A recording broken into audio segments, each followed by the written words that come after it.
निर्द्वंद्व होना बहुत कठिन है, आसान नहीं है। मतलब सुख दुख सबको ये समान भाव से सहन कर लो। और जो तितिक्षा एक हमने बताई थी आपको, एक बार काशी में एक महात्मा रहते थे। वे गंगा स्नान के लिए जाते थे प्रतिदिन। तो रास्ते में एक वेश्या का भी घर पड़ता था। तो जब भी वो महात्मा वहां से निकले तो वो वेश्या बोले, हे महात्मा, कच्चा के पक्का? तो वो कुछ भी बोले बिना मुंह नीचा करके चला जाता। फिर जब फिर वहां से निकले तो रोज, हे महात्मा, कच्चा के पक्का? फिर वो कुछ नहीं बोलता है। कुछ दिन ऐसा चलता रहा। एक दिन प्रारब्धवशात उस महात्मा के प्राण छूट गए, उसका शरीर प्राण छूट गए, उनकी मृत्यु हो गई। तो उसको कंधे पर उनकी शव यात्रा निकाली गई, सब लेकर श्मशान ले जा रहे थे। तो संयोगवश कभी उनको गंगा स्नान भी कराया जाए, फिर उसको जलाया जाए। तो गंगा स्नान के लिए ले गया। वो वेश्या का घर बीच में पड़ा। तो वेश्या ने देखा कि तो वही महात्मा है। तो वो नाराज होकर बोली, कैसा महात्मा है? मेरे प्रश्न का उत्तर दिए बिना ही मर गया। मैं कब से पूछ रही थी इसको, कच्चा के पक्का? बिना बताए मर गया। तो जैसे इसने ऐसा बोला तो कुछ क्षणों के लिए वो महात्मा के शरीर में प्राण आ गया, रुक बैठ गया, अर्थी पर ही बैठ गया।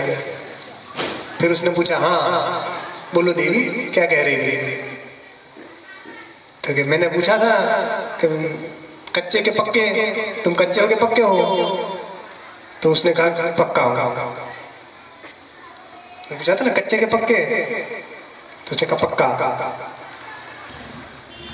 तो वो बोली, जब पक्के थे तो अब तक क्यों नहीं बोले? मैं रोज पूछ रही थी, तब तक तो नहीं बोला। तो उसने कहा कि ऐसा है कि अभी तक मैं जीवित था। तो जीवित था तो भगवान की माया बड़ी प्रबल होती है। कहीं मुझे मेरे देह इंद्रिय में आत्मबुद्धि हो गई तो मैं कच्चा हो जाऊंगा। यदि पक्के होने का पक्का तो मैं उस समय भी था, मगर मैं यदि अपने आप को पक्का मान लेता तो हो सकता है कि मुझमें कभी अभिमान आ जाता पक्के होने का, तो मैं भ्रष्ट हो जाता। अब मैं मर चुका हूँ, अब मुझे किसी की चिंता नहीं, अब मैं कह सकता हूँ पक्का हूँ। और ऐसा कह के फिर लेट गए। तो कहने का मतलब, शरीर रहते हुए सबको सहन करना ये आसान काम नहीं है। ये उसी का हो सकता है कि जिसकी अपने शरीर में आत्मबुद्धि न हो, जो शरीर को अपना आत्मा न मानता हो। तो भगवान ने कहा कि निर्द्वंद्वो भव निर्योगक्षेम आत्मवान निर्योगक्षेम। तुम अपने योगक्षेम की चिंता छोड़ दो, तुमको जो भी चाहिए सब मैं दूंगा। जो व्यक्ति परमात्मा के समर्पित हो जाए, परमात्मा को समर्पित हो जाए और फिर संसार के लोगों से कोई पदार्थ की आवश्यक इच्छा करे तो वो भगवान को बिल्कुल पसंद नहीं है। एक बार क्या हुआ, नारद जी गए वैकुंठ में। उन्होंने वहां जाकर नारायण से कहा कि प्रभु आप तो यहाँ बिल्कुल बढ़िया दल्लोक के गद्दे पे सो रहे हैं। शेष शाही सर्व जो बहुत कोमल रहता है उसकी, तो आप तो यहाँ बहुत सुंदर शैया पर विराजमान है। यहाँ आपको ठंडी गर्मी कुछ नहीं, भूख प्यास कुछ नहीं, आप तो बहुत आराम से रह रहे हैं। तो भगवान ने कहा, नारद जी क्या हो गया आपको आज? आप कहना क्या चाहते हैं? यही कि आप यहाँ आराम से सुख से रह रहे हैं, आपके भक्त वहां पृथ्वी पर बेचारे दुखी हैं। तो भगवान ने कहा, हाँ ये बात तो है, दुखी तो है, तो क्या किया जाए? तो क्या आप उनका दुख दूर कीजिए। नारायण बोले कि बिल्कुल, मैं तो तैयार हूँ, हर क्षण तैयार हूँ अपने भक्तों का दुख दूर करने के लिए। भक्तों का नहीं, मैं तो समस्त प्राणियों का कल्याण चाहता हूँ, संसार के जितने प्राणी हैं।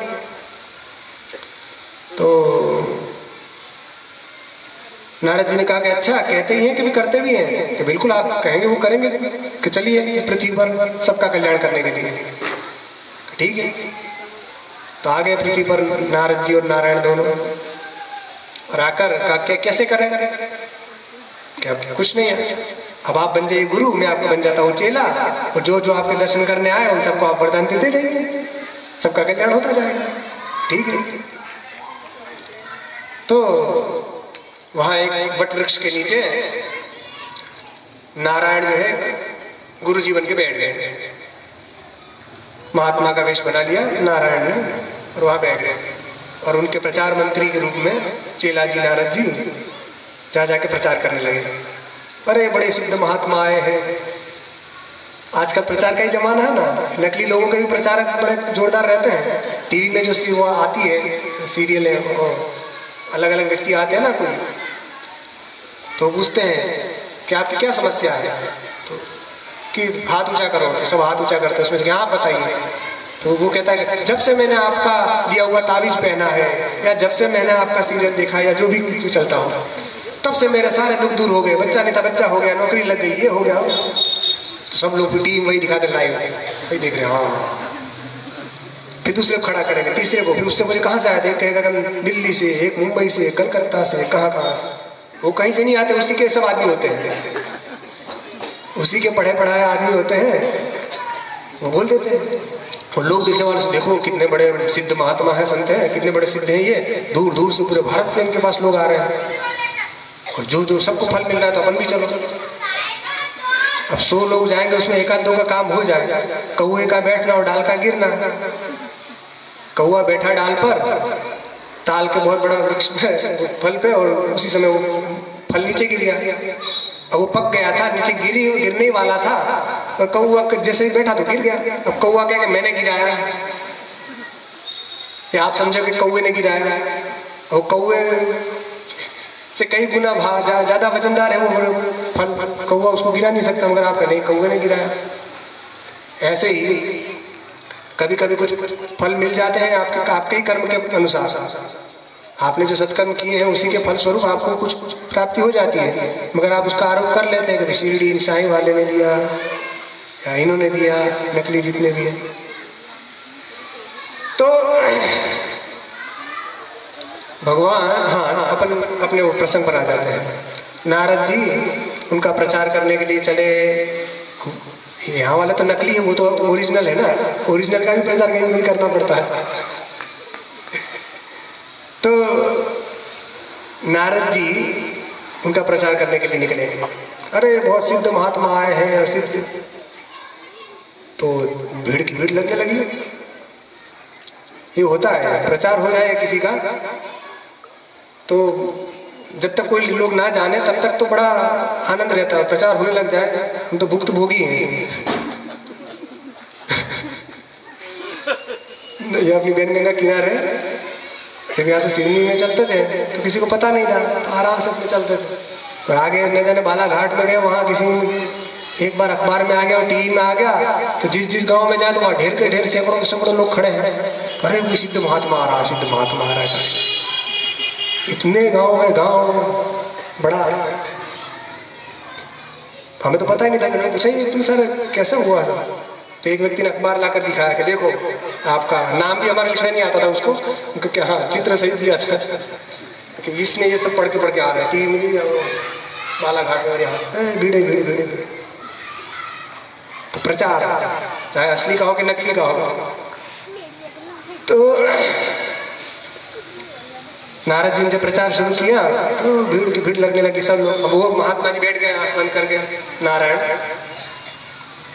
जो भी, अब आंख खोलेंगे, सब लोग दर्शन करके जाने लगे। तो एक कंजूस सेठ था एक गांव में, उसकी पत्नी धर्मात्मा थी, तो उसने कहा कि एक हमने सुना है बहुत सिद्ध महात्मा आए हैं, वो रहते हैं गांव के बाहर, तो चलिए अपन उनके वहां उनका दर्शन कराते हैं। कहा क्यों, महात्मा के पास जाएंगे कुछ चढ़ाना पड़ेगा, हम नहीं आएंगे। राजा के पास, गुरु के पास खाली हाथ नहीं जाना चाहिए। तो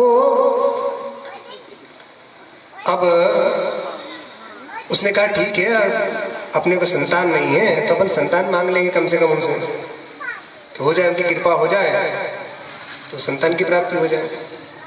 तो बहुत मनाया तो ठीक है। तो कंजूस सेठ चला, और जैसे ही वो वहां पहुंचा महात्मा जी के सामने, उसी समय महात्मा जी ने आंख खोली। आंख खोली, सबसे पहले यही दिखाई दिया। तो इसने कहा कि महाराज हमें पुत्र चाहिए। उसकी पत्नी ने भी कहा, इसने भी। तो महात्मा जी ने कह दिया तथास्तु। और इसके बाद महात्मा जी वहां से उठे और चल दिए। चेला जी भी साथ में, नारद जी। अब इसी प्रकार सबका कल्याण करते करते वो निकले आगे। जंगल के रास्ते जा रहे थे तो एक जंगल में एक महात्मा की कुटिया बनी थी। उस कुटिया में एक महात्मा रहते थे। वो भोजन नहीं करते थे। उनके पास एक गाय थी। उस गाय का जो दूध निकलता था उससे, बस उसी से अपना जीवन यापन करते थे। उसी को दही बना लिया, उसी से घी बना लिया, दूध ही पी लिया, अन्न नहीं लेते थे और भजन करते थे भगवान का। अब ये वहीं रुके, गुरु चेला दोनों। बात बात में किसी चीज पर बहस छिड़ गई, नारायण की, गुरु की और वो महात्मा की। अब थोड़ा झगड़ा हो गया तो नारायण ने शाप दे दिया, जा तेरी गाय का दूध सूख जाए। ऐसा करके निकल पड़े। अब नारद जी थोड़े आगे पहुंचे, वहां दो रास्ते आ रहे थे। नारद जी ने कहा कि महाराज आप कौन से रास्ते से जाएंगे? तो नारायण बोले क्यों, क्या हुआ? नारद जी बोले कि आप जिस रास्ते से जाएंगे मैं उस रास्ते नहीं आऊंगा। कहा क्यों, क्या हो गया? अरे आप कैसे हैं? मैं आपको यहाँ लोगों का कल्याण करने के लिए लाया हूँ कि उनको बर्बाद करने के लिए लाया हूँ? कि क्या हो गया? क्या हो गया? क्या? एक तो वो कंजूस सेठ, वो किसी महात्मा के पास जीवन में कभी नहीं जाता, 1 रुपया किसी को नहीं चढ़ाता। उसको आपने बेटे होने का वरदान दे दिया एक ही बार में, और उसको दे दिया तो दे दिया। चलो मान लिया आप करुणा के सागर हैं, आप सब कुछ दे सकते हैं। उसको दे दिया तो दे दिया। मगर ये जो बेचारा महात्मा जंगल में तपस्या कर रहा है, उसके पास कोई साधन नहीं है, वो केवल गाय का दूध भर पी कर रह रहा है, आपका भजन निरंतर कर रहा है, और उससे आपने बिना काम का झगड़ा कर लिया। खुद ही गलती उसकी नहीं थी, आपने जानबूझ के उकसा कर उससे झगड़ा किया। जिसको झगड़ा करना होता है वो कहीं ना कहीं से कुछ न कुछ दोष निकाल ही लेता है। तो आप हंसी वाली बात बता देते हैं। एक एक दंपति था, पति पत्नी। तो पति का यह स्वभाव था कि पत्नी को रोज रोज पिटाई करता था। वो बिना पत्नी की पिटाई किए उसको नींद ही नहीं आती थी। अब पत्नी बेचारी बड़ी परेशान, रोज पिटाई हो। तो उसने एक दिन निश्चय किया कि आज तो मैं ऐसा काम करूंगी कि मैं उनको पीटने का मौका ही नहीं दूंगी। कुछ न कुछ गलती निकाल के पीटते थे वो। तो आज उसने संकल्प कर लिया कि आज मेरी ऐसा काम करूंगी कि उनको कोई मौका ही ना दूं पीटने का। तो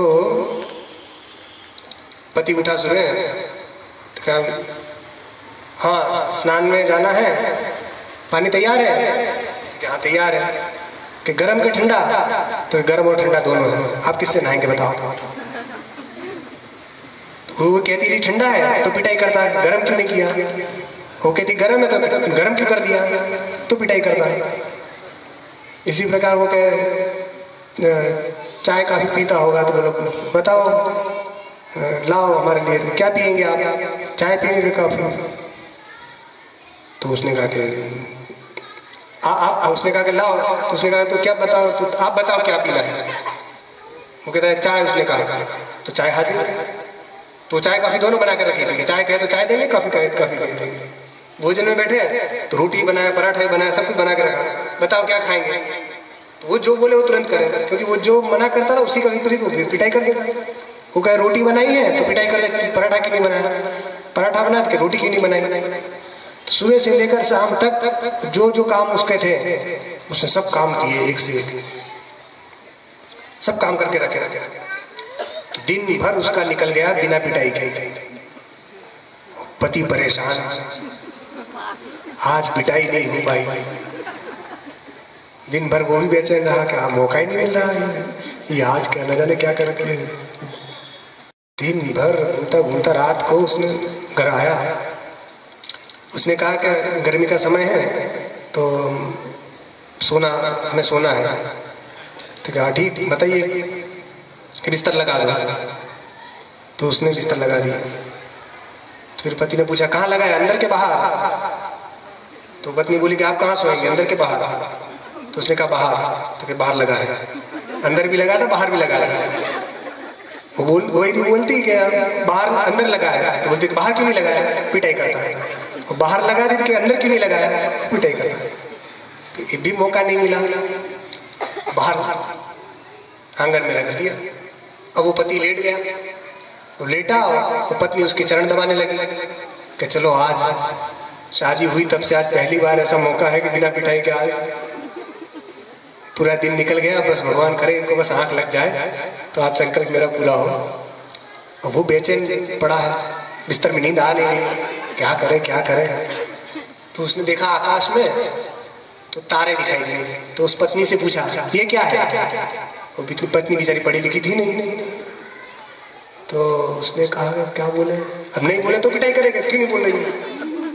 तो उसने कह दिया कि ये देवताओं की सड़क है। आकाश गंगा लाइन से तारे थे ना, तो ये देवताओं की सड़क है। तो जैसे उसने सुना कि देवताओं की सड़क है तो पिटाई कर दी कि मुझे सड़क के नीचे मेरा बिस्तर लगाया है, शर्म नहीं आती तुम्हें।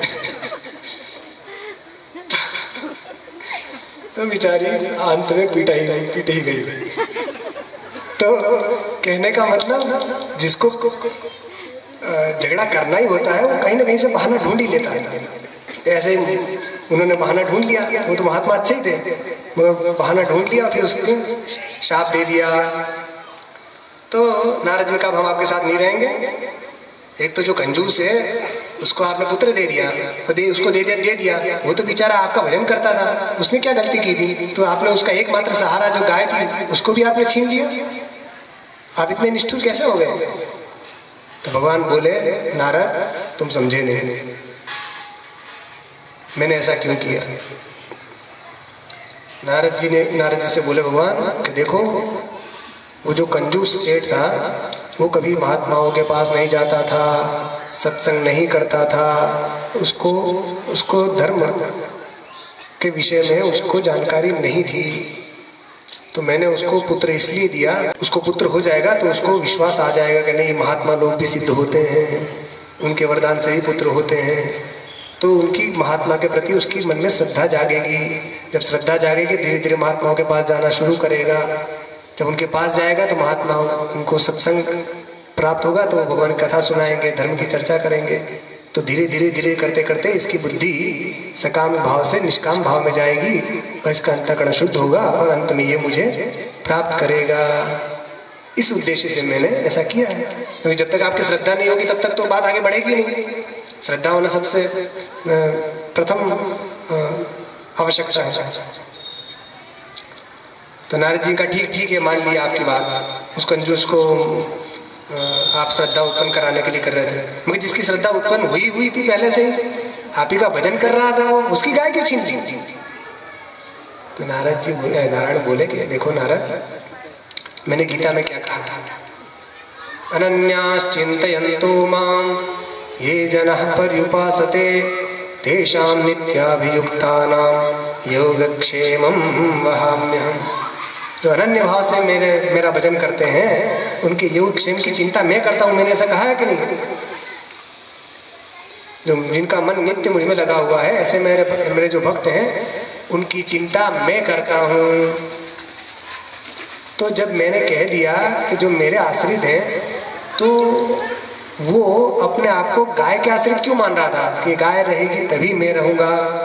उसने मेरा भरोसा छोड़कर गाय का भरोसा कर लिया कि गाय से मैं जी रहा हूं, उस गाय के स्तनों में दूध मैं ही देता हूं उसका पालन पोषण करने के लिए। गाय नहीं दे रही है, मैं ही देता हूं, तो सबका कारण परमात्मा है। तो कहा जब मैंने कह दिया कि सब उसकी अप्राप्त की प्राप्ति भी मैं कराऊंगा, उस प्राप्त की रक्षा भी मैं कराऊंगा, तो जब मैंने ये कह दिया और मेरी शरण में आ गया और फिर भी वहां दूसरे का आश्रित रह रहा, इसलिए मैंने उसका वो भरोसा वहां से हटाने के लिए मैंने बता दिया, उसके गाय का दूध सुखा दिया। मगर चिंता मत करो नारद, उसका पेट भी मैं भरूंगा। है ना, भूखा भगवान कभी किसी को भूखा नहीं रखते। छोटे से छोटे जीव भी हो तो अन्नपूर्णा, परमात्मा का जो अन्नपूर्णा रूप है वो बड़ा दयालु है, सबका पेट भरता है। और नारायण विश्वम्भरो, विश्वम्भर नाम है भगवान का है। एक बार वैकुंठ में क्या हुआ, लक्ष्मी जी ने जब ये सुना कि भगवान नारायण सबका पेट भरते हैं, किसी भी प्राणी को भूखा नहीं छोड़ते हैं, तो लक्ष्मी जी ने कहा कि प्रभु ये बात लिखी हुई तो है, मगर प्रैक्टिकली हमें बताया तो ज्यादा ठीक रहेगा। क्यों देवी तुम्हें शंका क्यों हो गई कि आप कहते हैं कि संसार में सब प्राणियों का पेट आप भरते हैं? नारायण बोले बिल्कुल, इसमें तुम्हें कोई शक है कि हाँ देखते हैं। तो उन्होंने क्या किया, उनकी एक डिबिया में उन्होंने कीड़े को, चींटी है ना, एक छोटा सा कीड़ा, उसको उन्होंने डाल दिया, उसको बंद कर दिया, डिब्बी में पैक कर दिया। अब नारायण के पास गई और बोली क्यों आज आपने सबको भोजन करा दिया? तो बिल्कुल करा दिया। एक भी प्राणी भूखा नहीं है? नहीं है। क्या पक्का? क्या हाँ बिल्कुल पक्का। तो क्या आपकी बात गलत है? क्या कैसे? तो वो डिब्बियां निकाली उन्होंने कि इस डिब्बी में एक कीड़ा मैंने बंद करके रखा था और इसका पेट आप नहीं भर पाए। नारायण बोले अच्छा दिखाओ तो सही कैसा है वो कीड़ा। तो जैसे उन्होंने खोला डिबिया तो उसमें बैठा बैठा जो कीड़ा था वो चावल का दाना खा रहा था। तो लक्ष्मी जी को आश्चर्य हुआ, करे ये चावल का दाना इसमें कहां से आ गया? तो जब उन्होंने ध्यान करके नारायण ने बताया कि देवी जब तुम इस कीड़े को ढक्कन में बंद करने वाली रही थी ना, तो तुम्हारे मस्तक पर ये जो अक्षत चढ़ा है ना, वो भी उसमें गलती से गिर गया था। मैंने इसकी व्यवस्था के लिए उसी में से वो अक्षत वहां गिरा दिया था, इसलिए वो बैठा बैठा आराम से खा रहा। तो लक्ष्मी जी मान गई, प्रभु आप तो आप ही हैं। कहने का मतलब परमात्मा सबके चिंता करता है।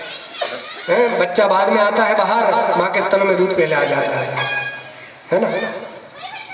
इसलिए किसी ने कहा विश्वम भरो गीयते नोचेत बालक पोषणाय जन्नी स्तन्यम कथम निस्सरे इत्यालोच्य मुहुर मुहुर यदुपते सीतापते श्रीपते।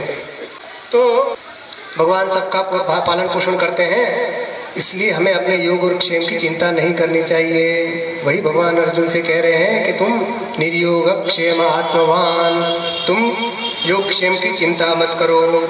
फिर आगे भगवान ने कहा यावान अर्थ उदपाने सर्वतः संप्लुतोदके तावान सर्वेषु वेदेषु ब्राह्मणस्य विजानतः।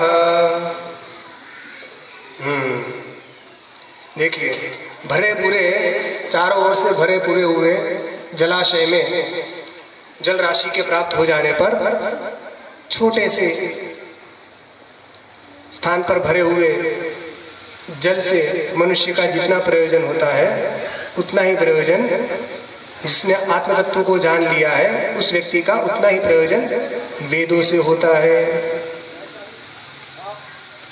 तो जिसने विजानता ब्राह्मणस्य, जो ज्ञानी ब्राह्मण, यहाँ ज्ञानी का लक्षण है, तो जो ज्ञानी है अथवा जानकार ब्राह्मण है उसका समस्त वेदों में उतना ही तात्पर्य रह जाता है कि जितना भरी भरी जल राशि के किसी को पूरे चारों ओर से गंगा बह रही है, मान लीजिए गंगा जी बह रही है, और छोटा सा पास में एक गड्ढा है और गड्ढे में पानी भरा हुआ है, तो अब वो गड्ढे के जल से उसका क्या प्रयोजन है?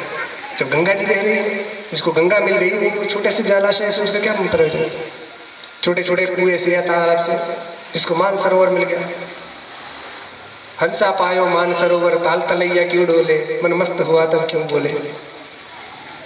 तो कहने का मतलब ये है कि चारों ओर से भरे पूरे परिपूर्ण जलाशय के प्राप्त हो जाने पर छोटे जलाशय से मनुष्य का जितना प्रयोजन रह जाता है, उतना ही प्रयोजन परमात्मा को तत्व से जो व्यक्ति जान लेता है, उसका वेदों में उतना ही प्रयोजन रहता है। तो वेद भी उसके लिए पूर्ण निष्प्रयोजन नहीं है। उसमें भी आप आचमन कर सकते हैं, जल पी सकते हैं, किंतु स्नान करना हो या और बड़े बड़े काम करना तो वो नहीं हो पाएंगे। इसलिए भगवान ने यह भी लगता है कि भगवान ने वेदों की निंदा की। वेदों की निंदा नहीं की। यहाँ वेद का मतलब क्या है? वेदेशु का यहाँ लक्षणा करनी पड़ेगी। वेदेशु की लक्षणा करनी पड़ेगी वेदोक्त कर्म। वेदोक्त कर्म में उसकी इतना निष्ठा रहती है, और कर्म में भी लक्षणा करनी पड़ेगी वेदोक्त कर्म फलेषु, है ना। वेदेशु का तात्पर्य क्या है यहाँ पर? वेदोक्त कर्म फलेषु, वेद में वर्णित जो कर्मों के फल हैं उसमें उसका प्रयोजन नहीं रहता है, अर्थात वो सकाम भाव से कर्म नहीं करता है। इसके आगे इसलिए भगवान ने कहा तुम भी वैसे ही बन जाओ। कहा क्यों? फल की इच्छा छोड़ दो, कर्म। हाँ, ये इस पर एक दृष्टांत हम आपको दे देते हैं कि जिसको चारों ओर से भरा पूरी चीज मिल जाए तो छोटी चीज में फिर उसका प्रयोजन नहीं रहता है। एक बार सूरदास जी मथुरा से वृंदावन जा रहे थे, और वो अंधे थे सूरदास जी। तो रास्ते में भगवान का भजन करते हुए जा रहे थे, कुएं में गिर गए या गड्ढे में गिर गए जी। तो वो वहां भी अपना भगवान का भजन कर रहे थे, तो भगवान उनको निकालने के लिए एक ग्वाल बाल का वेश बनाकर, ग्वाल बाल बनकर वहां आए और उनसे कहा, उनको बाहर निकाला हाथ पकड़ के। जैसे ही उन्होंने भगवान के हाथ का स्पर्श किया तो उनको पता चल गया कि ये कोई सामान्य हाथ नहीं है, मेरे इष्ट के ही हाथ है। तो उन्होंने हाथ नहीं छोड़ा, भगवान हाथ छुड़ा के निकलने लगे, उन्हें कस के पकड़ लिया। जो व्यक्ति अंधा होता है उसकी पकड़ बड़ी जोरदार होती है। धृतराष्ट्र जो था ना, वो अंधा था, उसकी पकड़ भीमसेन की एक मूर्ति, नकली भीमसेन की मूर्ति उसके सामने रख दी गई लोहे की।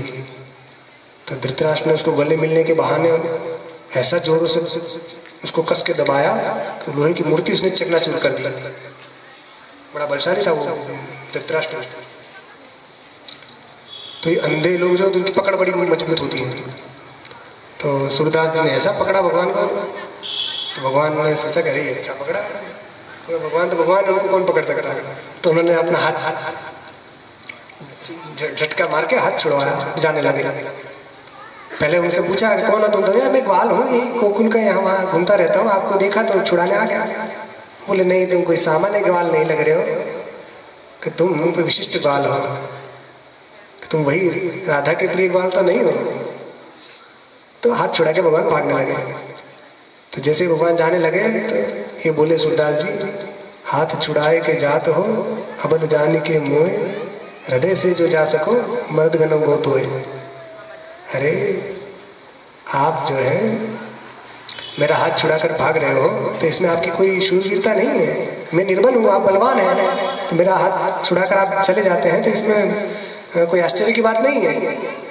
मगर आपकी हिम्मत हो तो मैं आपको चैलेंज करता हूँ कि आप मेरे हृदय से निकल के दिखाइए। आप में यदि शक्ति हो तो मेरे हृदय में मैंने आपको स्थापित करके रखा है, मेरे हृदय में पकड़ के रखा है, आप यहाँ से निकल के दिखाइए, तो मैं आपको मर्द बनूंगा। आपकी मर्दानगी तब मानूंगा कि आप मेरे हृदय से निकल के दिखा दें। हस्तमुच्छिप्य आतोसी बलात् कृष्ण किमद्भुतम हृदयादिति निर्णासी पौरुषम गणयामिते। हे कृष्ण, तुम मेरे हाथ छुड़ा के जा रहे हो तो इसमें कौन से आश्चर्य की बात है, कि मेरे हृदय से निकल के जाओ तो तुम्हारा पौरुष में मानूंगा। तो भगवान के भक्त ऐसे होते हैं। तो जब सूरदास की बात सुनी तो भगवान कृष्ण पास आए, कहो भक्तराज, हम तुम पर प्रसन्न हैं, क्या चाहिए? तुमने हमें पहचान लिया, वही हैं हम, राधा के इष्ट कृष्ण। तो सूरदास जी बोले, प्रभु मुझे आपका दर्शन करना है, चर्म नेत्रों से, इसी नेत्रों से मुझे आपका दर्शन करना है। आपका दर्शन करा दिया। भगवान ने कहा ठीक है। तो भगवान ने उसको, सूरदास को दृष्टि दी, दिव्य दृष्टि दी। तो उनको नेत्र जैसे प्राप्त हुए तो उन्होंने पहला ही दर्शन किया तो भगवान श्री कृष्ण सुंदर सा वेश बना के, बरहा पीडम नटवर वपु कर्ण्य कर्णिकारम, सुंदर सा वेश बनाकर भगवान वहाँ, श्यामल सुंदर शरीर है, कानों में कुंडल है और वक्षस्थल पर लक्ष्मी का श्रीवत्स चिन्ह है, मुरली हाथ में है, लेत है हाथ में, और सुंदर आंखें, पतली कमर, बहुत सुंदर भगवान वहां प्रकट हुए मुरली मलवान। अब भगवान को देखा तो एक टक देखते रहे बहुत समय तक, पता ही नहीं चला।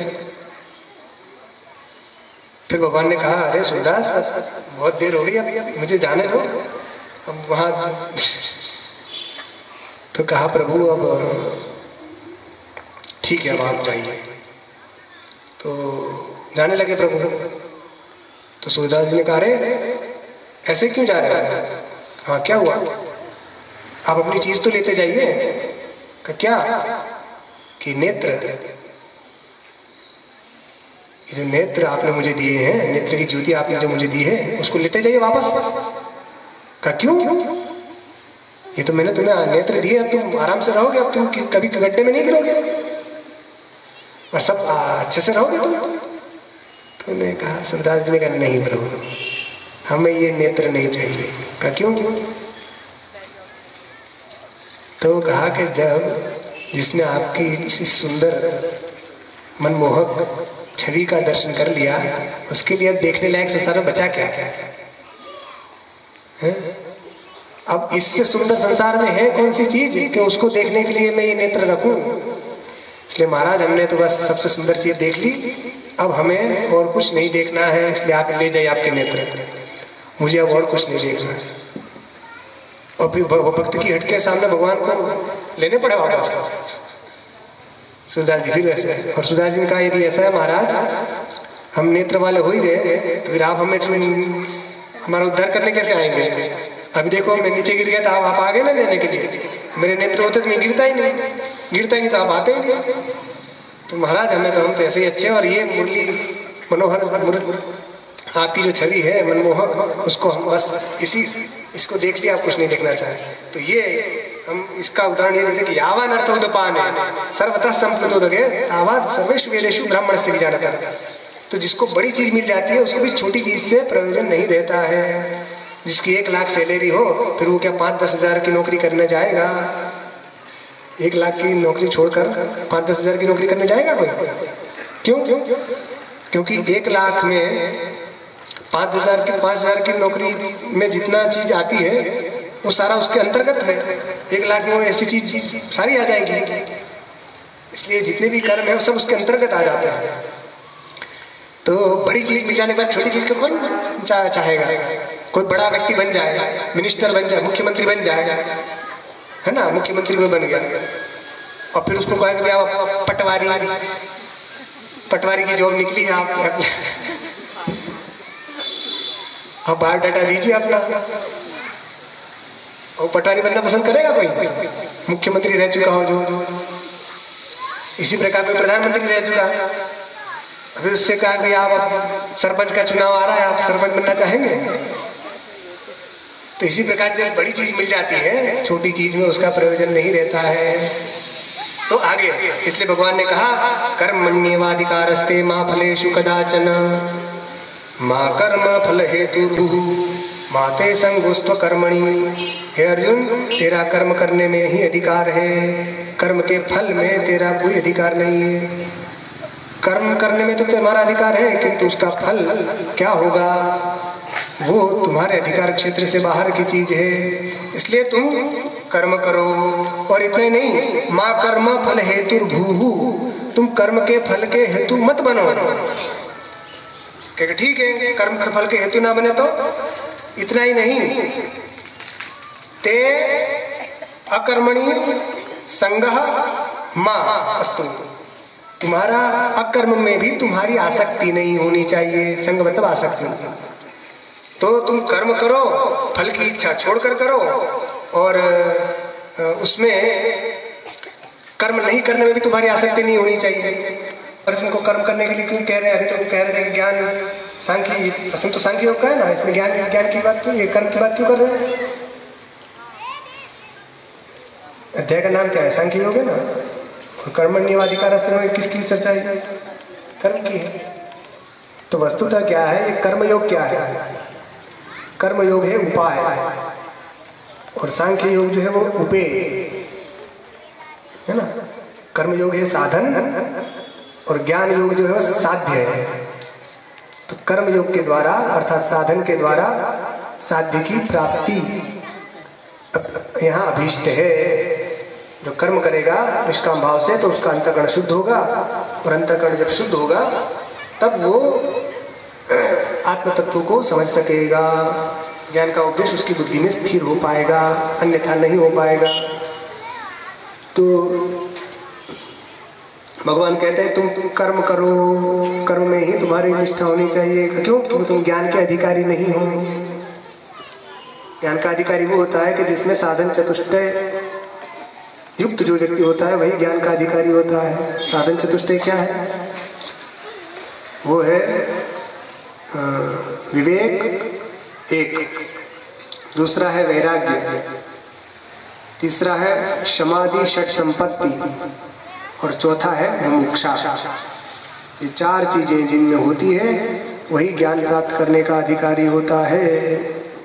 पहला है विवेक, दूसरा है वैराग्य, तीसरा है समाधि षट संपत्ति। षट संपत्ति क्या है? शम आदि 6 चीजें। कौन सी 6 चीजें हैं?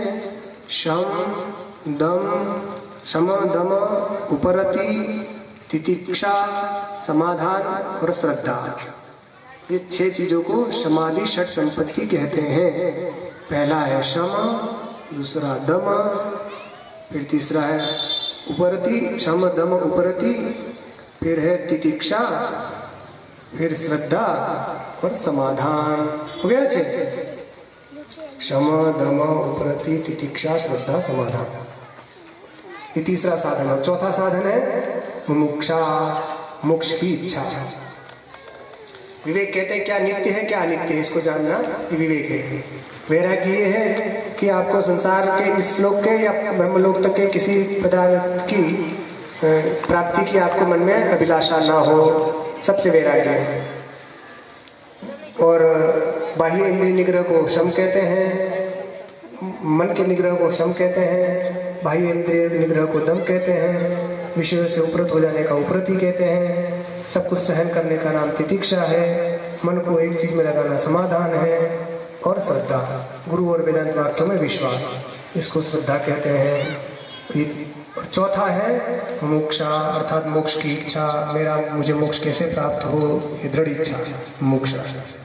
इन साधनों से जो युक्त होता है उस वही ज्ञान का अधिकारी होता है। ऐसे अधिकारी पुरुष को जब ज्ञान का उपदेश दिया जाता है तो वो ठीक ठीक अपने आत्मस्वरूप को जान लेता है। तो जिनमें ये चीजें नहीं होती हैं वो व्यक्ति ज्ञान प्राप्त का अधिकारी नहीं है, इसलिए उसको ज्ञान प्राप्त नहीं होता है। तो इसलिए भगवान कहते हैं कि हे अर्जुन, तुम अभी ज्ञान प्राप्त के अधिकारी नहीं हो, क्योंकि तुम अभी युद्ध करने के लिए खड़े हो। तुम कर्म योग में अपने मन को स्थिर करो। ज्ञान निष्ठा तुम्हारे लिए नहीं है, तुम्हारे लिए कर्म निष्ठा श्रेयस्कर है। क्योंकि तुम क्षत्रिय हो। धर्म्याद्युद्धात् श्रेयोन्यत् क्षत्रियस्य न विद्यते। क्षत्रिय के लिए धर्म युद्ध से बढ़कर और कोई श्रेय का साधन नहीं है। तो भगवान ने कहा कर्मण्येवाधिकारस्ते, मतलब तुम घर में ही रहो, बाबा जीवन के जंगल में जाने की जरूरत नहीं है। पंडित जी ने पढ़ाना शुरू किया। वो राजा के पुत्र को भी पढ़ाते थे और अपने पुत्र को भी साथ में पढ़ाते थे। दोनों एक साथ पढ़ते थे। दोनों को सब विद्या पढ़ा दी। तब एक बार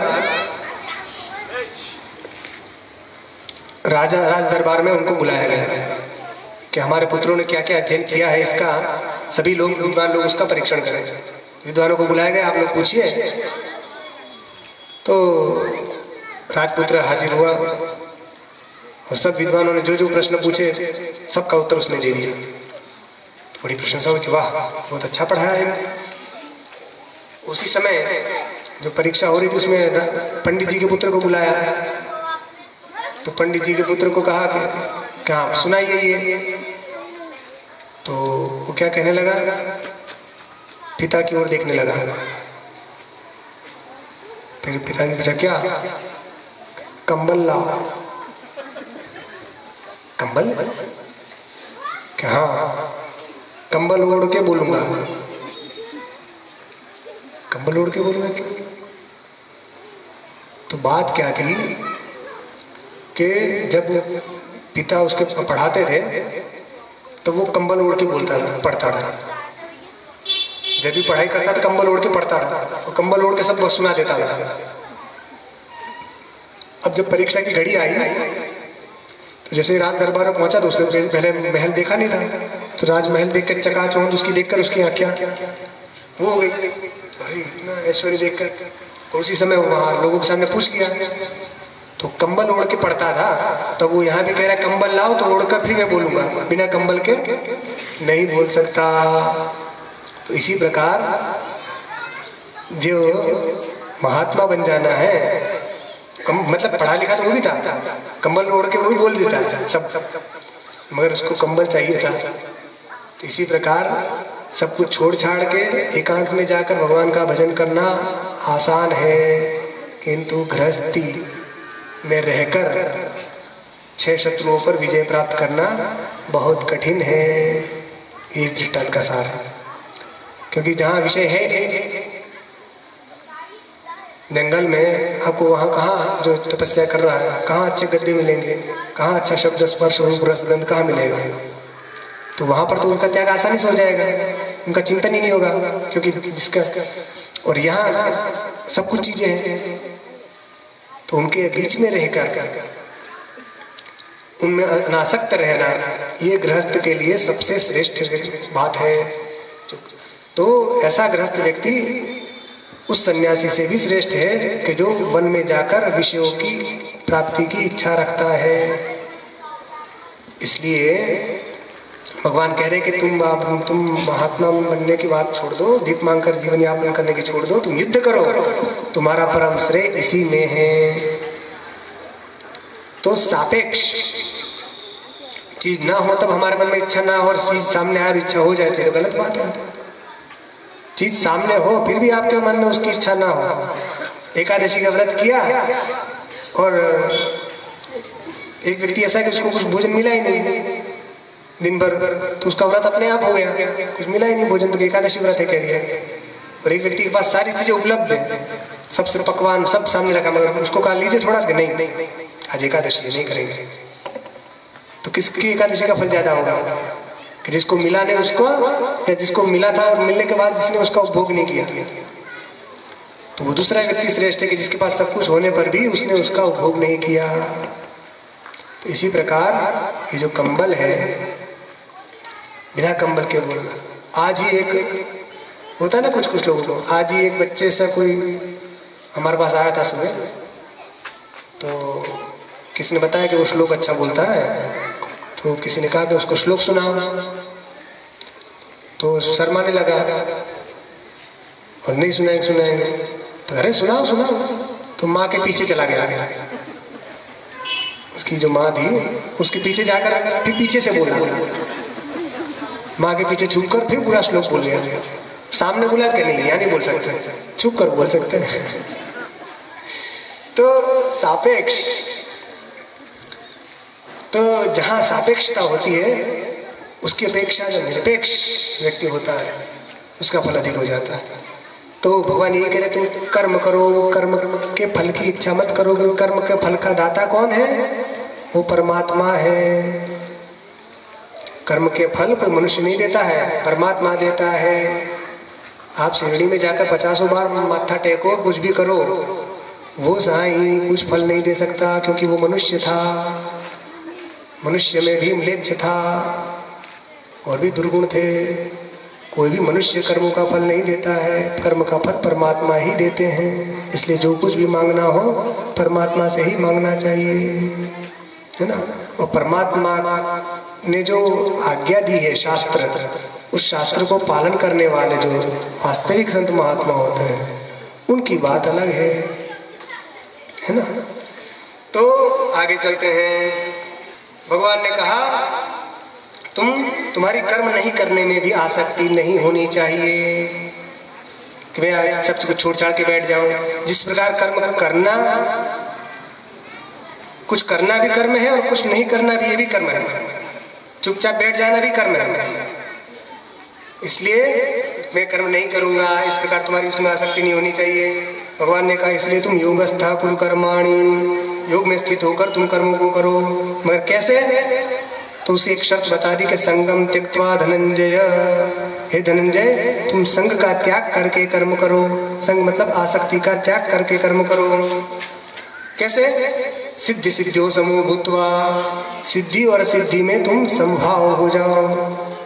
चाहे तुमने जो कर्म किया है उसमें तुम सफल हो अथवा चाहे वो सफल न हो, तुम्हारे मन में किसी प्रकार का विकार नहीं आना चाहिए। इसी को कहते हैं समत्व योग। क्या कहते हैं इसको? समत्व योग। गीता का ये समत्व योग, ये सबसे विशिष्ट चीज है। भगवान यही योग अर्जुन को बता रहे हैं कि समत्वम योग उच्यते। ये जो समत्व है ना, यही गीता का प्रमुख योग है। तो इस समत्व योग को प्राप्त कर लो कि चाहे सुख हो, दुख हो, सिद्धि हो, असिद्धि हो, हानि हो, लाभ हो। आता ना सुख दुख के समय कृत्वा लाभ हो जय जय। लाभ में अलाभ में, जय में पराजय में, सुख में दुख में जो एक समान रहता है वही धीर पुरुष है। और इसी को समत्व योग कहते हैं। इसलिए भगवान कहते हैं कि तुम समत्व योग को प्राप्त करो, क्योंकि दूरेण ह्यवरं कर्म बुद्धि योगा धनंजय। हे धनंजय, ये जो इसी को बुद्धि योग कहते हैं। समत्व योग जो है ना, यही बुद्धि योग है। इस ये बुद्धि योग कैसा है? कर्म से बहुत दूर है ये। कर्म इसके सामने बहुत तुच्छ है, ये वरम निकृष्ट है। सकाम कर्म जो है इस बुद्धि योग के सामने बहुत ही तुच्छ है। इसलिए तुम उस तुच्छ कर्म, सकाम कर्मों को छोड़कर बुद्धि योग को प्राप्त करो, बुद्धि योगी बनो। और बुद्धौ शरण मन विच्छ, बुद्धि की शरण में तुम जाओ। क्योंकि जो फल की चाहना करने वाले होते हैं वे कृपण होते हैं। कृपणः फल हेतवः, फल की कामना करने वाले कृपण हैं। इसकी व्याख्या हम पहले कर चुके हैं कृपण की। यहाँ देखिए भगवान ने कहा बुद्धि योगी बनो। 3 प्रकार के योगी होते हैं। एक तो होते हैं बुद्धिजीवी लोग, एक होते हैं बुद्धि योगी और बुद्धिवादी। ये 3 होते हैं। एक तो बुद्धिवादी, एक बुद्धिजीवी और बुद्धि योगी। तो बुद्धिवादी किसे कहते हैं? जो तार्किक लोग हैं वे बुद्धिवादी हैं। तर्क से ही हर चीज की वो करते हैं, कसौटी में तोलते हैं हर चीज को। जो बुद्धि से सिद्ध होता है उसी को मानते हैं। आजकल बहुत सारे लोग हैं ना बुद्धिवादी, कहते हैं ये बुद्धिवादी लोग हैं।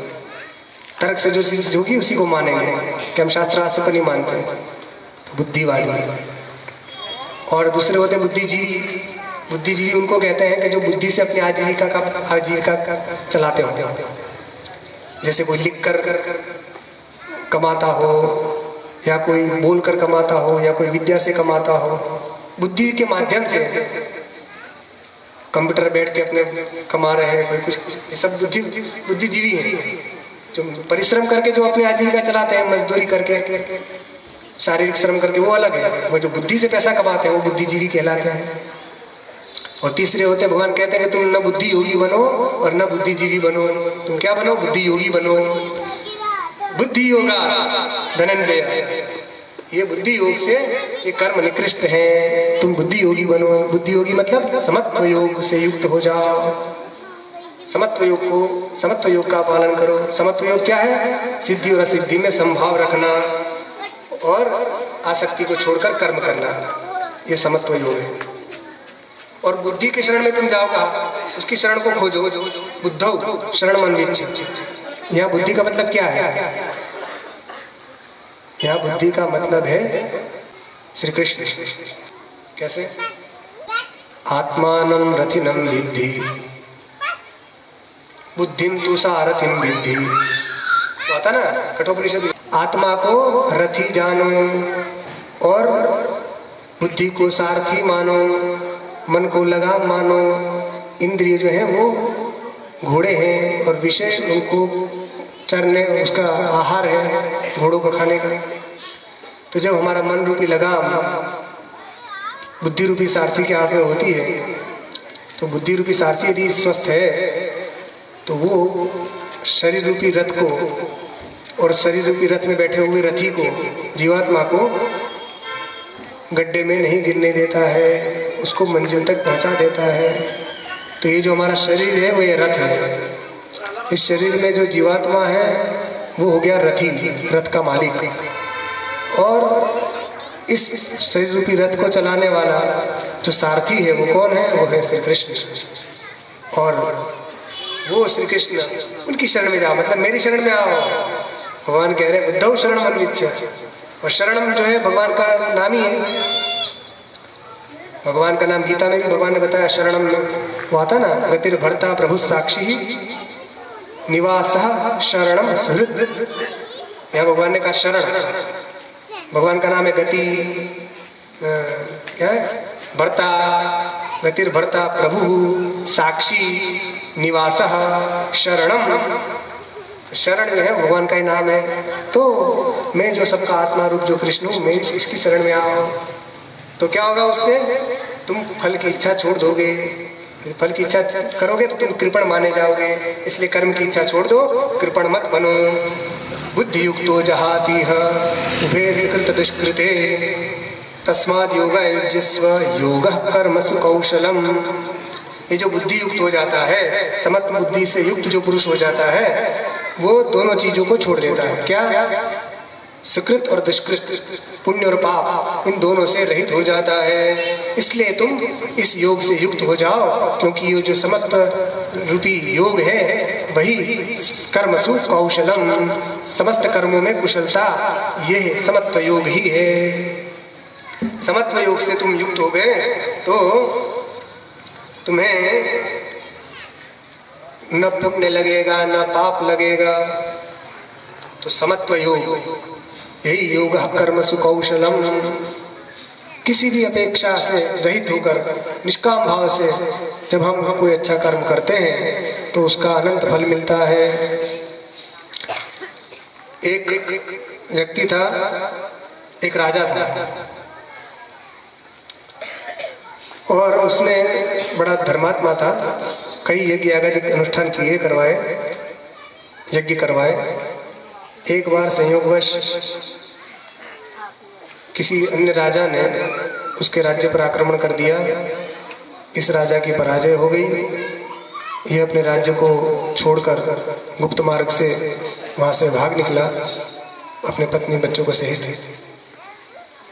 दूसरे किसी राज्य के सीमा में कहीं गांव में ये रहने लगा, वहीं मजदूरी करके अपना जीवन यापन करने लगा।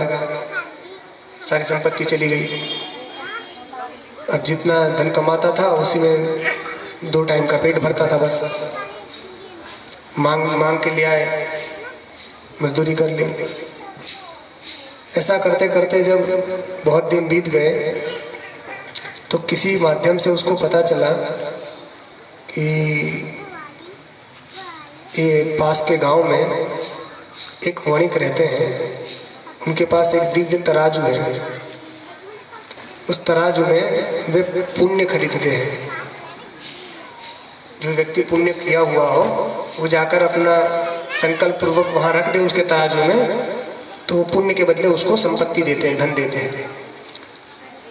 तो राजा के मन में आया कि चलो हम भी पुण्य बेचाए, थोड़े हमने भी बहुत सारे कर्म किए हैं, यज्ञ आदि किया है, थोड़े पुण्य बेच आते हैं, उससे धन संपत्ति मिल जाएगी थोड़ी। तो वो गया राजा। तो गांव थोड़ा दूर था। जब रास्ते में उसको भूख लगी तो कहीं से वो आटा मांगाया और उसने 4 गक्कड़ बाटियां बनाई, 4 बाटियां बनाई। और जैसे ही खाने लगा तो उसी समय एक भूखा व्यक्ति आया। उसने कहा मैंने 3 दिन से कुछ नहीं खाया है, कुछ दे दो। भूखा तो ये भी था 2 दिन से, क्योंकि जब से चला था उसको एक दिन कुछ नहीं मिला, दूसरे दिन कहीं से मांग कर इसने पेट भर। तो उसने 4 बाटी में से 2 बाटी उस व्यक्ति, भूखे व्यक्ति को दे दी। 2 बाटी खाकर वो उस गांव में पहुंचा।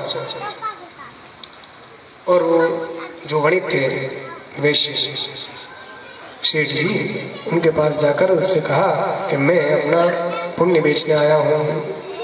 तो सेठ जी ने अपना तराजू निकाला कि बताओ तुमने क्या पुण्य किया है, वो रखो इस तराजू में। तो उसने कहा मैंने ये यज्ञ किया है, इसका फल मैं देता हूँ। ठीक है। जैसे ही रखा तराजू में कुछ नहीं, हलचल। संपत्ति जो उसने रखी थी कि जितना जितना जितना आपका पुण्य होगा उसके बराबर की संपत्ति इसमें आ जाएगी। उसने कहा कि अरे ये तो कुछ नहीं हुआ, और रखिए। तो उसने कहा मैंने ये यज्ञ किया, मैंने इतना दान किया, मैंने ये गोदान किया, इतने बनाया, वो किया, ये किया, सब चीजें उसने बता दी। पुण्य एक से उसने किए थे पुण्य, अच्छे अच्छे यज्ञ आ गया, सबका पुण्य रख दिया। तराजू हल्का सा ऊंचा हुआ। तो जो वणिक था उसने उसको डांटा, उस राजा को, कि तुम झूठ बोल रहे हो, कुछ पुण्य किए नहीं हो, बिना फालतू क्या तुम पुण्य के कर रहे हो, किया होता तो तराजू ऊंचा नहीं हो जाता। तो उसने कहा नहीं, मैं बिल्कुल असत्य नहीं बोल रहा हूँ, मैं सत्य बोल रहा हूँ। कैसे माने?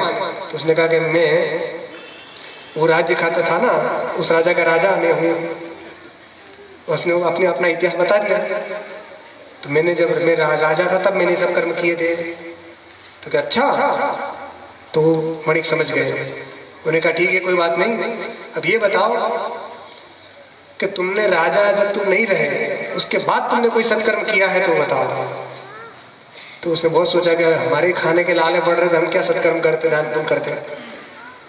तो वो फिर उसको अचानक याद आ गई कि अभी हाँ ऐसे तो कुछ नहीं किया है, मगर हाँ अभी आते हुए रास्ते में बहुत भूखा एक व्यक्ति मुझे मिला, मेरे पास 4 बाटी थी, मैंने उसमें से 2 बाटी उसको दे दी, बस इतना पुण्य किया है। तो उसने कहा ठीक है, उसी पुण्य को रखो। तो उसने जैसे ही वो संकल्प कर वो उस पुण्य को रखा तो उसका तराजू और सेठ अपनी सारी संपत्ति ला के रखने लगा, फिर भी वो तराजू उसके लेवल में नहीं आया। सेठ ने अपनी सारी संपत्ति रख दी, फिर भी उस पुण्य की बराबरी नहीं कर सका। ये आप सोचिए, भीख में से भीख दे 3 लोग जीत ले, है? तो कहा 2 बाटी? तो उसने पूछा कि ऐसा क्यों हुआ? कि मैंने ऐसी बाटी लाखों करोड़ों मैंने बाटियां खिलाई है बहुत लोगों को जब राजा था, भंडारे कराए मैंने ढेर सारे, मैंने अनेक यज्ञ कराए, उस सबका पुण्य मैंने रखा, उसमें कुछ नहीं हुआ, और ये 2 बाटी। तो उससे ठीक थे, उन्होंने कहा कि देखो राजन, ऐसा है कि उस समय जो तुमने कर्म किए थे वो अभिमान युक्त होकर कर्म किए थे, और इतना ही नहीं, अभिमान के सहित नहीं, तुम्हारा वो जो धन था जो तुमने दान किया था, वो दान तुमने प्रजा को पीड़ा पहुंचाकर, तुमने टैक्स ले लेकर, है ना, दूसरों को दुख दे देकर तुमने वो धन इकट्ठा किया था। तो तुम्हारा धन दूषित था, और दूषित धन से अभिमान पूर्वक तुमने वो जो कर्म किए थे वो सत्व रजोगुण की श्रेणी से भी नीचे चले गए, तमोगुण में आ गए, इसलिए उसका फल तुच्छ हो गया। और तुमने ये जो पुण्य किया है, ये तुम्हारे पास कुछ नहीं था, फिर भी तुमने अपना आधी संपत्ति तुमने 4 बाटी में से 2 दे दी, मतलब आधी तुमने अपनी दे दी। तो उसका ये परिणाम है कि मेरे पास जितनी संपत्ति है वो भी इसकी तुलना नहीं कर सकता। तो इसलिए सुदामा के देखिए ना, एक मुट्ठी खाई तो उसको 3 लोगों का राज दे दिया। एक ही मुट्ठी में पृथ्वी का राज, दूसरी मुट्ठी में स्वर्ग का राज बताते। तो इसीलिए परमात्मा ने जो ये मनुष्य शरीर हमको दिया है, तो उनकी प्रसन्नता के लिए ही हमें कर्म करना चाहिए। उस परमात्मा की प्राप्ति के लिए ही मनुष्य शरीर मिला है। एक व्यक्ति, एक बालक कहीं बाहर जा रहा था परदेश, तो उसकी माँ ने कहा, बेटा तुम बाहर जा रहे हो तो रास्ते में कुछ खाने के लिए रख लो। उसको दे दिया। अब वो गया नर्मदा स्नान करने। नर्मदा स्नान करके आया तो माँ ने दिए थे उसको 4 लड्डू दिए थे। 4 लड्डू लेकर गया, नर्मदा जी में स्नान किया और बाहर बैठ के जैसे ही खाने लगा, उसी समय एक भूखा व्यक्ति आ गया। उसने कहा मैं 3 दिन से भूखा हूँ। तो इसने अपने 2 लड्डू उस भूखे व्यक्ति को दे दिए और 2 खुद खा लिए। फिर शाम को घर आ गया। घर आया तो माँ ने पूछा, बेटा स्नान किया? बेटा बोला हाँ माँ। बेटा तुमने लड्डू खाए? कि हाँ, आधे खाए आधे नहीं खाए। मतलब कि 2 मैंने खाए और 2 नाली में डाल दिए। 2 लड्डू मैंने खाए और 2 नाली में डाल दिए। तो माँ ने पूछा नाली में डाल दिया? मैं समझी नहीं, बताओ क्या है? तो वो बोला कि 4 लड्डू थे तो एक भूखा व्यक्ति आया तो 2 लड्डू मैंने उसको दे दिए। तो जो उसको दिए थे वो लड्डू तो मैंने खा लिए, और जो 2 लड्डू नाली में डाले वो मैंने खा लिए, वो नाली में डाल दिए, है ना। वो जो मैंने उसको दिए 2 लड्डू, वो न जाने उसका क्या पुण्य होगा। और मैंने नाली में डाल दिया, ये सुबह निकल जाएगा, नाली में ही जाएगा मल बन के। इसलिए पुण्य, परोपकार करने से शांति मिलती है। निष्काम कर्म करने से सफल सारे फल निष्काम कर्म कर यदि कोई करे तो उसको अपने आप सारी चीजें मिल जाती है। इसलिए भगवान यहाँ कहते हैं कि कर्मण्येवाधिकारस्ते मा फलेषु कदाचन। तो निष्काम कर्म करो। एक अंतिम दृष्टांत देकर आज के प्रवचन को पूर्ण करेंगे। एक व्यक्ति था, वो बाहर गया, बाहर जा रहा था। तो उसकी माँ ने कहा कि बेटा बाहर जा रहे हो तो सामान दे दिया सब, और अंत में एक सोने की अंगूठी वो निकालकर अपने बेटे को दी और देकर बोली माँ कि बेटा तुम जा रहे हो बाहर, यदि तुम्हारे सारे रुपये समाप्त हो जाए, तुम्हें जितना धन दिया है वो सब समाप्त हो जाए, तो तुम इस अंगूठी को बेचकर अपने घर वापस आ जाना, है ना। घर लौटते समय यदि तुम्हारे पास कुछ ना हो तो ये अंगूठी लो, इसको बेचकर तुम वापस घर आ जाना। अब वो गया बेटा बाहर और उसके सारा धन संपत्ति जो समाप्त हो गई, उसको घर की याद आई। जब घर जाना था तब कुछ नहीं, उसके पास 1 भी रुपया नहीं था। अब घर कैसे जाए? तो उसको अपनी माँ की बात याद आई कि माँ ने अंगूठी दी है सोने की, उसको बेचकर आ जाना। तो वो गया सुनार के पास, अंगूठी बेची, उससे धन आया, उसके माध्यम से वो टिकट कराकर अपने घर पहुंच गया। तो ये माँ कौन है, ये उसका बेटा कौन है, अंगूठी क्या है? तो वो जो बेटा है ना, वो जीवात्मा ही वो बेटा है। उसकी माँ कौन है? परमात्मा उसकी माँ है। परमात्मा रूपी माँ ने जीवात्मा रूपी बेटे को ये संसार रूपी, वो जीवात्मा वहां से कहाँ घूमने गया है? संसार में घूमने के लिए आया है। घूमने के लिए गया था ना बेटा, बाहर गया था घूमने के लिए, पैसा दिया था खर्च करने के लिए, सारा पैसा खर्च हो गया। तो संसार रूपी मेले में ये जीवात्मा रूपी बेटा जब घूम रहा था, संपत्ति उसकी समाप्त हो गई, तो परमात्मा रूपी माँ ने जो अंगूठी दी थी, वो अंगूठी क्या है? वो प्रेम रूपी अंगूठी थी, है ना। उस प्रेम रूपी अंगूठी को भगवान ने कहा कि इस प्रेम रूपी अंगूठी से तुम वापस घर लौट आना। मतलब कि ये तुम संसार में और किसी व्यक्ति से प्रेम मत करना, एकमात्र मुझसे ही प्रेम करना। तो सब लोगों को वो अंगूठी दी है, मगर हमने उस अंगूठी का उपयोग क्या कर दिया? उसको अलग अलग जगह पर हमने उसको बांट दिया, है ना। उस प्रेम को हमने पत्नी, बच्चे, रिश्तेदार, नातेदार, घर, गाड़ी, बंगला, इन सब चीजों में हमने उसको बांट दिया। इसलिए परमात्मा के पास नहीं पहुंच पा रहे हैं। तो सब कर ममता ताग बटोरी, मम पद मन बांध बर डोरी, समुद्र सी इच्छा कछु नाही।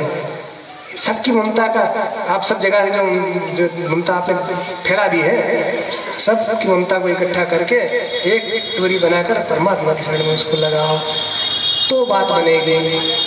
क्योंकि ये प्रेम रूपी अंगूठी अर्थात परमात्मा से ही सच्चा प्रेम करना चाहिए। उनसे प्रेम करेंगे, उनसे प्रेम कौन करेगा? सकामी कामी व्यक्ति प्रेम करेगा। जिसको किसी फल की इच्छा है उसकी परमात्मा से प्रेम नहीं हो सकता। जो निष्काम भाव से परमात्मा का आराधना करता है वही परमात्मा का प्रेमी है या हो सकता है।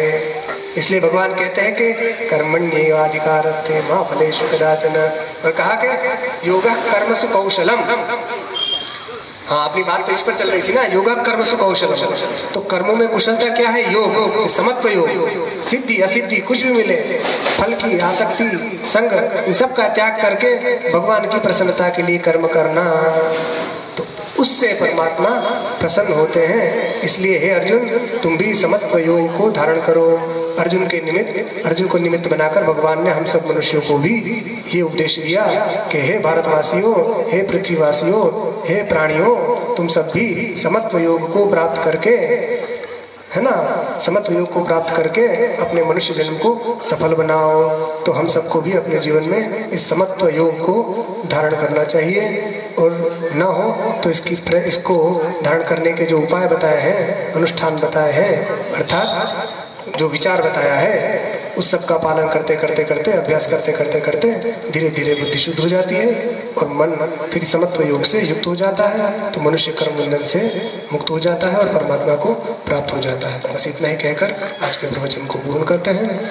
थोड़ा सा भगवान का नाम। श्री राम जय राम, जय जय राम।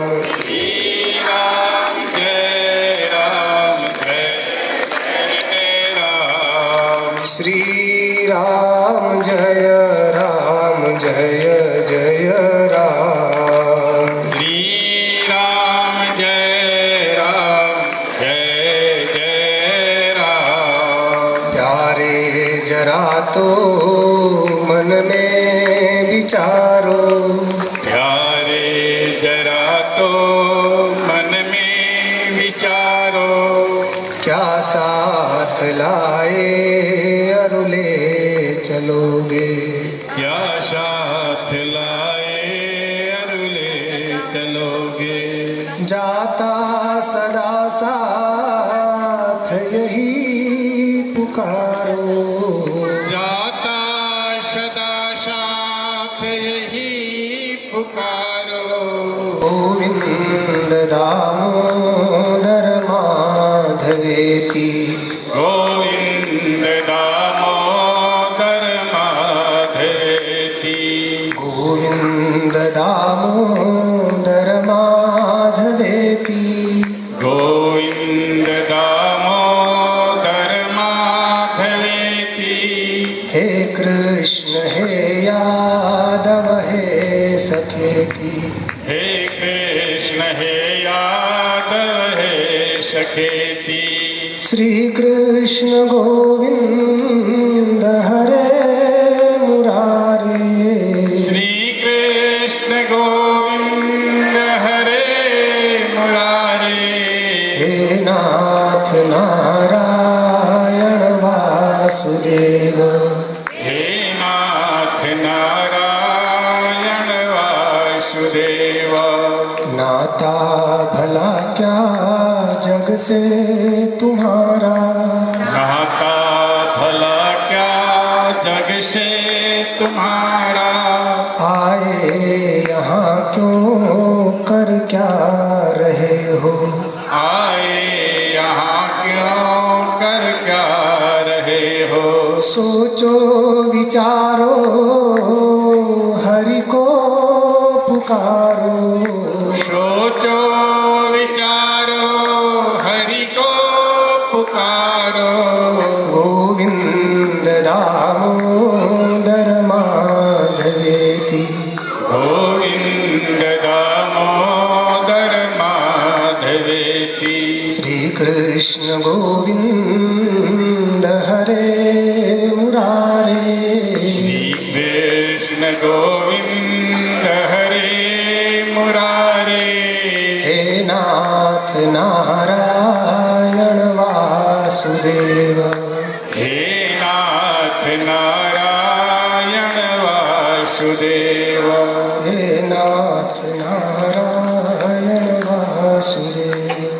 हे नाथ नारायण वासुदेव। धर्म की जय हो, अधर्म का नाश हो, प्राणियों में सद्भावना हो, विश्व का कल्याण हो। माता की जय हो, गौ हत्या बंद हो। जगत गुरु शंकराचार्य भगवान की जय हो, गीता महारानी की जय हो।